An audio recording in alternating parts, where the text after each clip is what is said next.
This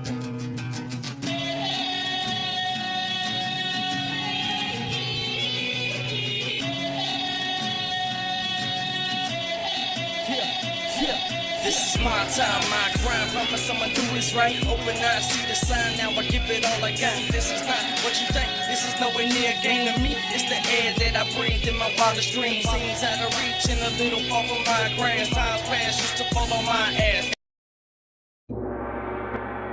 What'd you think of that? Nice little new opening I made. Not really anything too special, but hopefully you'll appreciate it. Alright, this episode of The Wrestling Room of Doom.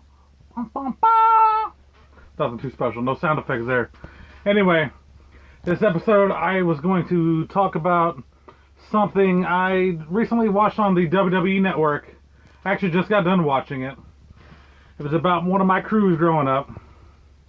The four horsemen were a little, not before my time, but I was a little too young to appreciate them, even though they were bad guys.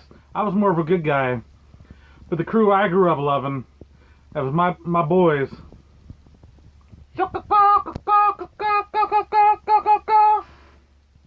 NWO. The life.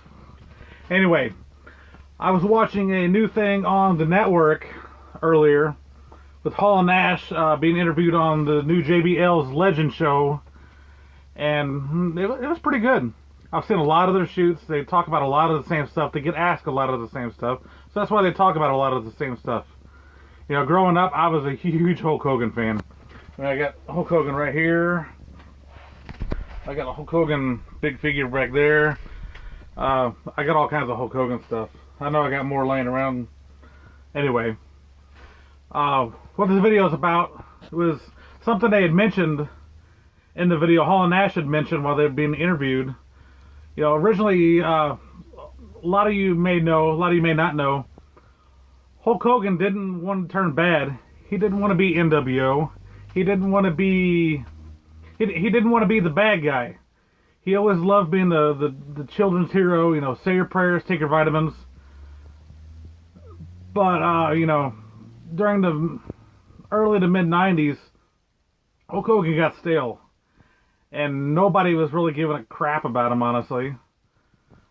He was kind of getting boring. That's why WWF, I think, didn't mind when he retired or whatever exactly that whole stance was. And then he showed back up at WCW finally because of a big payday from Eric Bischoff, who was the guy pretty much running the ship at the time under with the open checkbook from Mr. Ted Turner, which would have been awesome to have.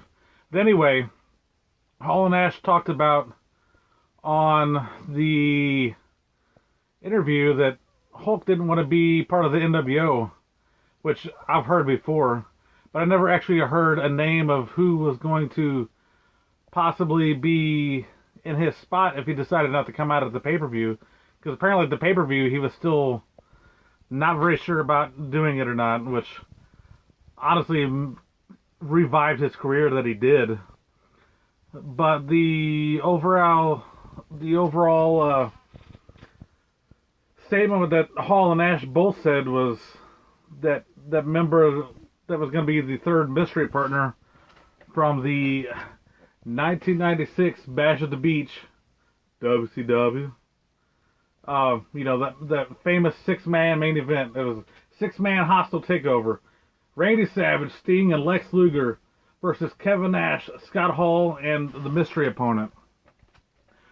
And, you know, at the end of the video, or at the end of the pay-per-view, Hulk Hogan comes out. You're damn right he is! Come on and get some of this now! Who's bad now, boys? Hulk Hogan arrived! Hulk! What is he doing? God! Is he the third man? He's the third man! What world are you thinking? Mean Gene, the first thing you need to do is to tell these people to shut up! So going back to what I was saying, Hogan joined the NWO, pretty much revived his whole career. It was on a very, very downward slope. That's kind of, I think, why he pretty much retired, was doing Thunder in Paradise, making D-rated movies. I mean, they're terrible. Honestly, I like the Nanny or the Mr. or what was it, Mr. Nanny, Suburban Commando. I mean, he made some good kids movies, but I mean, not no Roger and Ebert 2 thumbs up, DVDs or movies, VHSs at the time, I guess. Anyways, I just can't fathom if Hogan wouldn't have came out that night at the pay-per-view, because he was apparently still in the back debating on if he wanted to turn his character bad. If Sting would have came out, which apparently he was going to be the next choice, not by Hall and Nash, but by the company, by WCW, that would not have made sense. The Outsiders were from up north. They were, quintessentially the Outsiders. Mean Gene Okerlund gave them the nickname the Outsiders. Hall and Nash, they came out unannounced during, Monday Nitros. Pretty much saying they were there to where the big boys play. That was WCW's catchphrase at the time. But if Sting would have joined, it would have made no sense. Sting has been there he was there since the NWA days. He was there when they switched over to WCW. He wasn't from up north. He was an outsider. Hulk Hogan he was the man for many, many years in WWF. That would have not made sense career-wise, company-wise, for anybody. Luckily, Hulk Hogan joined the NWO, and the rest is history. The rest was too sweet. Anyway, that's all I wanted to say. It was just really bizarre of me hearing that for the first time, as Sting was going to be the choice if Hogan decided not to come out. Totally bizarre. I think they probably could have even came up with somebody else that, nobody's going to be Hulk Hogan-esque. But they could have found another guy from up north. I had to wear my old school NWO shirt.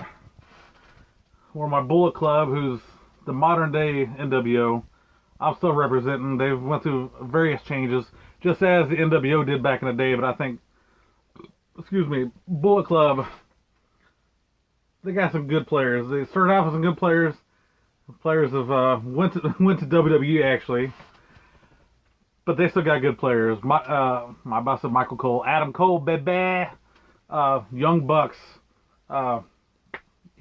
Just name them. They got big names here in America, over in Japan. They got Bad Luck. They got Tama Tonga. They got Kenny Omega. Got a huge list. Anyway, this is a lot better. All I'm saying is it's a lot better than what the second and third generations of the NWO became. Even though the last version of NWO, the Black and Silver, was pretty good, even though it didn't work. They had Jeff Jarrett, Bret Hart, Hall and Nash, Big Papa Pump. It was a pretty good crew, but unfortunately it didn't work out. It wasn't the NWO that they just tried to rehash, like lots of people try to do. Vince McMahon's rehashed them a few different times since he's bought their likenesses and WCW and blah blah blah. But again, thank you. This is it. This is hope you enjoyed that new opening I made. And until next time, stay 2